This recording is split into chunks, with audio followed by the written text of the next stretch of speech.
बाद में सब कुछ निकल जाएगा यहाँ से, ठीक है? जी हाँ, मैं ऑलराउंडर ही रहा हूँ हमेशा से और मुझे ऑलराउंडर रहना ही पसंद है। मैंने बंक भी किया है, मैं टॉप भी करता था, बंक भी करता था, मैं अकेला था जो टीसीएस में प्लेस हुआ था अपने बैच से और जब मैंने चाहा तब मैंने सरकारी नौकरी भी ले ली। कभी मैंने अपने करियर के साथ खिलवाड़ नहीं किया, कभी नहीं किया, कभी नहीं किया। मैंने जो किया है ताबड़तोड़ किया है। मैंने अपने घर वालों से रेबेल भी किया है, सब कुछ किया है। मैं अपने घर वालों के लिए हमेशा ये भी नहीं रहा है कि बिल्कुल एक आदर्श लड़का बन के रहा हूँ, ऐसा हमेशा नहीं हुआ है। वो मैंने आपको कई बार बताया हुआ है कि जब मैंने नौकरी छोड़ी थी, मैंने प्राइवेट नौकरी छोड़ी थी, तो जब मैं गवर्नमेंट जॉब के लिए उस टाइम पर जब मैं स्ट्रगल कर रहा था, तो उस टाइम पर मैंने घर वालों के कहा हुए काम करना बंद कर दिया था। उस टाइम पर मुझे एक तरीके से रेबल करना पड़ा था, उनके खिलाफ जाना पड़ा था। क्योंकि मुझे मेरे कॉन्सेप्ट हमेशा से क्लियर थे। मुझे जो चाहिए होता है वो चाहिए होता है फिर। उसके आगे और पीछे फिर मैं कोई भी कीमत देने को तैयार हूँ। मुझे जो चाहिए वो चाहिए। और उस टाइम पर कीमत मांग रही थी मेरी मेहनत और कोई रिश्तेदारी का बीच में ना आना। मैंने अपने सारे रिश्ते दांव पे लगा दिए। नौकरी चाह रही थी कि मैं अपने दोस्ती भी दांव पे लगा दूं, मैंने अपनी दोस्ती भी दांव पे लगा दी। मुझे जो चाहिए फिर चाहिए, ये मेरी खास बात है। मैंने अपनी सारी दोस्ती भी दांव पे लगा दी। मैंने माँ बाप तक की नहीं सुनी उस टाइम पर। मैं फिर ऐसा हूँ, तभी मैं हमेशा अपनी शर्तों पे जिया हूँ। तभी ये रीजन है कि मैं घर से बाहर ही आज भी रहता हूँ। घर की केयर करना एक अलग बात है, लेकिन मैं घर वालों के साथ नहीं रह सकता, मुझे ऐसा लगता है, क्योंकि मैं अपनी शर्तों पे जीने वाला व्यक्ति हूँ। तो मैंने जो किया है फिर खुल के ही किया है, कुछ भी छुपा वुपा नहीं है। जो करना है मुझे खुल के करना है। यार खुल के करो ना, खुल के जियो ना। और मेरी ये चीजें देख के कई लोग मुझे जज भी करने लगते हैं। जज करने लगते हैं, कई लोग मुझे बोलते हैं कि तुम मतलबी हो। तो मैं सीधी सी बात ये कहता हूँ, आपको जज बनने का सर्टिफिकेट दिया किसने? उसके लिए एग्जाम निकालना पड़ता है। पहले एग्जाम निकालो, अपनी औकात वैसी बनाओ, फिर आप मुझे जज करो। अदरवाइज आप जज मत करो। बाकी आपकी मर्जी, आप जज कर सकते हो। आपके जज करने या ना करने से मुझे घंटा फर्क नहीं पड़ने वाला। ठीक है। So so I am too clear and too बिंदास इन माय लाइफ। चलो आगे बढ़ते हैं। देखो यहाँ पर ध्यान दो, यहाँ पर ध्यान दो।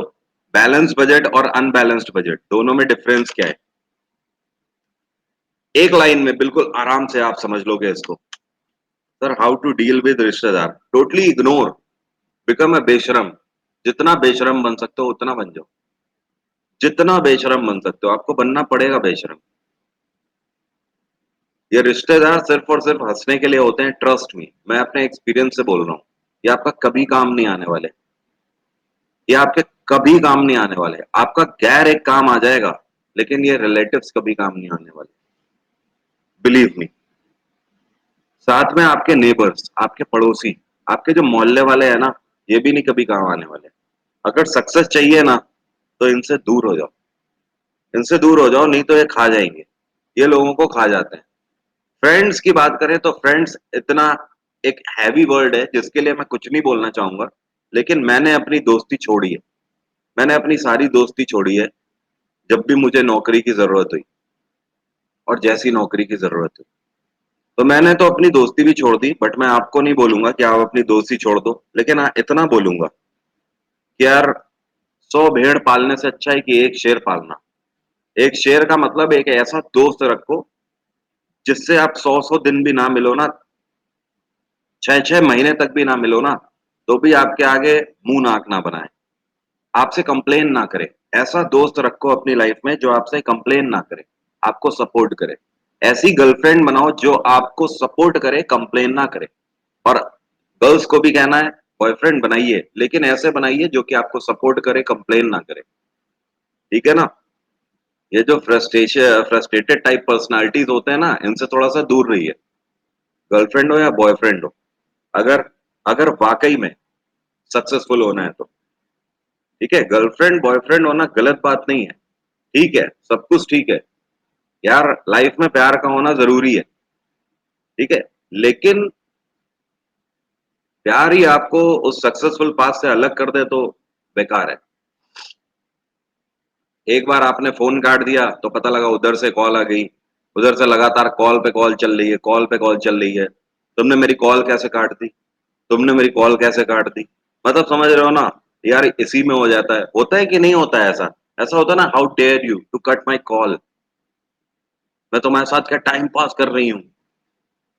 तुमने मचा क्या रखा है ये? क्या मैं तुम्हारे साथ टाइम पास कर रही हूँ?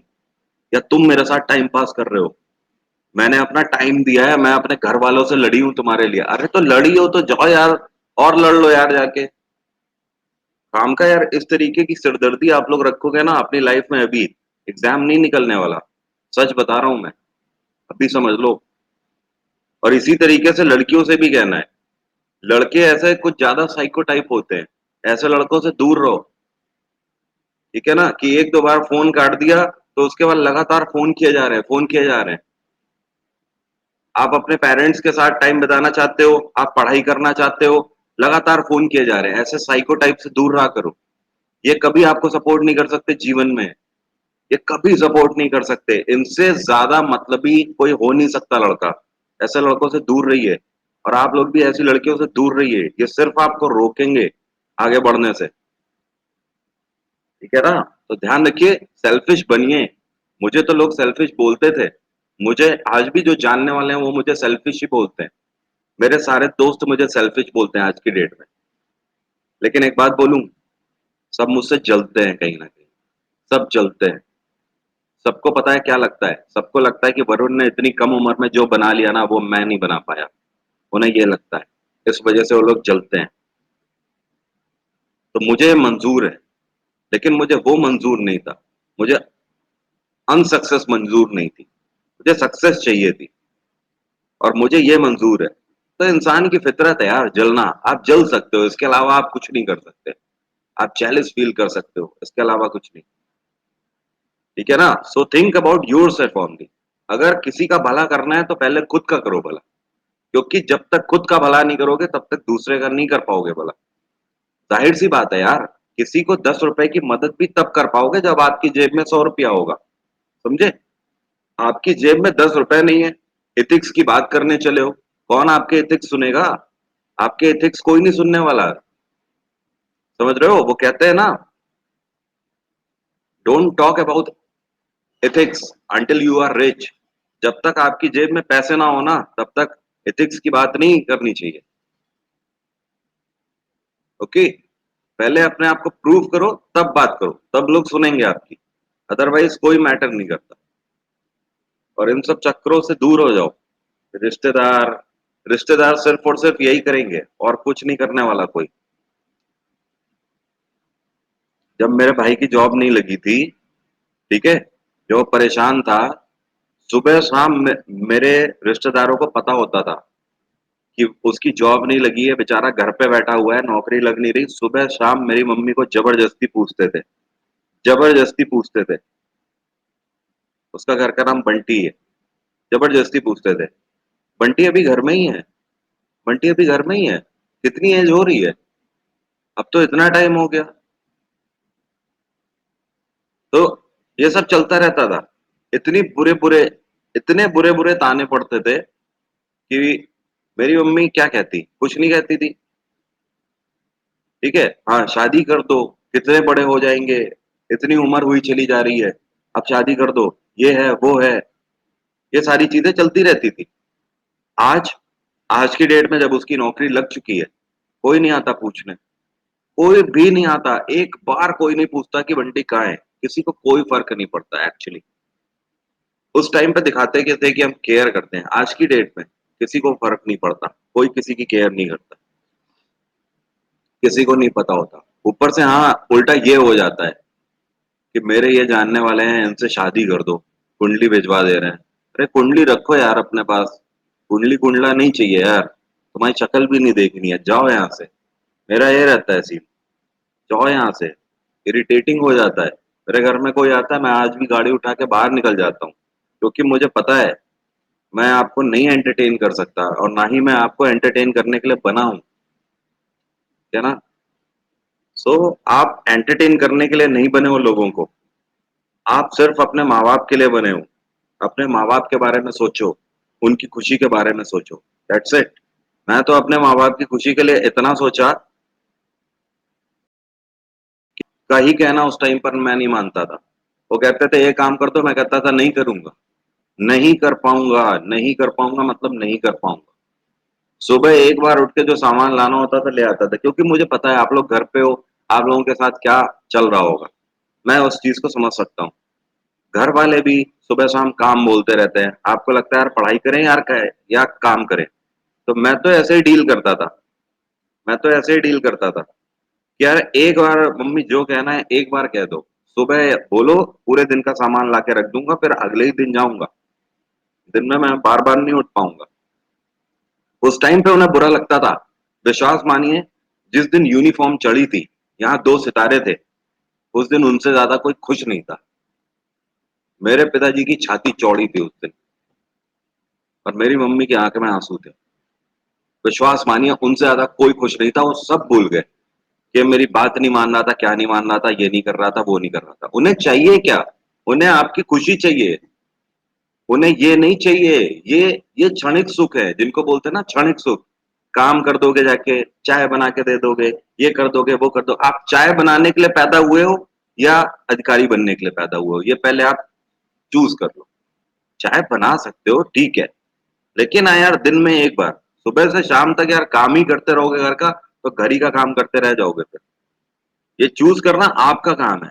दुनिया खुश होती, रूठना मनाना घर में चलता रहता है, घर में रूठना मनाना चलता रहता है। बचपन में आपके पिताजी आपकी हर बात नहीं मानते थे, लेकिन आपके वेलफेयर की सोचते थे, ठीक है ना? हर बात नहीं मानते थे, तो क्या आज की डेट में अपने पिताजी का मुंह नहीं देखना पसंद करते हो? ऐसा तो नहीं है ना, पिताजी तो पिताजी ही रहे ना। इसी तरीके से आप उनके लिए बदल नहीं जाओगे। आप अगर अपनी पढ़ाई के लिए सोच रहे हो, कहीं ना कहीं उन्हें भी फक्र महसूस होगा। आप नौकरी लेके दिखाओ उन्हें, बस आप उन्हें नौकरी लेकर दिखाओ, उस दिन उनसे ज्यादा छाती चौड़ी किसी की नहीं होगी। उस दिन देखना, उस दिन फिर आपके पिताजी किसी दूसरे से बात भी करेंगे ना, तो आंखों में एक चमक देखना, एक चमक देखना आंखों में। आज की डेट में मतलब कई बार ऐसा हुआ भी है, बट उसके बाद भी मेरे पिताजी की खास बात है, मेरे सामने आज तक उन्होंने कभी भी मेरी तारीफ नहीं करी। लेकिन मुझे पता है कब अच्छा लगता है, मुझे तब अच्छा लगता है जब कोई दूसरा मुझे बताता है कि तुम्हारे पापा तुम्हारे बारे में ऐसा बोल रहे थे। वो पीठ पीछे मेरी तारीफ करते हैं, दूसरों से करते हैं। तो वो जो फील एक आता है ना, वो जो फीलिंग होती है ना, वो फीलिंग आप फील करना उस दिन, पता लगेगा, तब आपको पता लगेगा कि क्या होता है ना? So think about only your parents, only your mother and father. Otherwise ये रिश्तेदार, रिश्तेदार केवल खून चूसने के लिए हैं और कुछ नहीं है, ये आपकी जिंदगी खराब कर देंगे। ठीक है। चलो आगे बढ़ते हैं। हम लोग बात कर रहे हैं बैलेंस बजट और अनबैलेंस्ड बजट की। बैलेंस बजट और अनबैलेंस बजट दोनों में डिफरेंस क्या है? देखो दोनों में डिफरेंस ये है कि बैलेंस बजट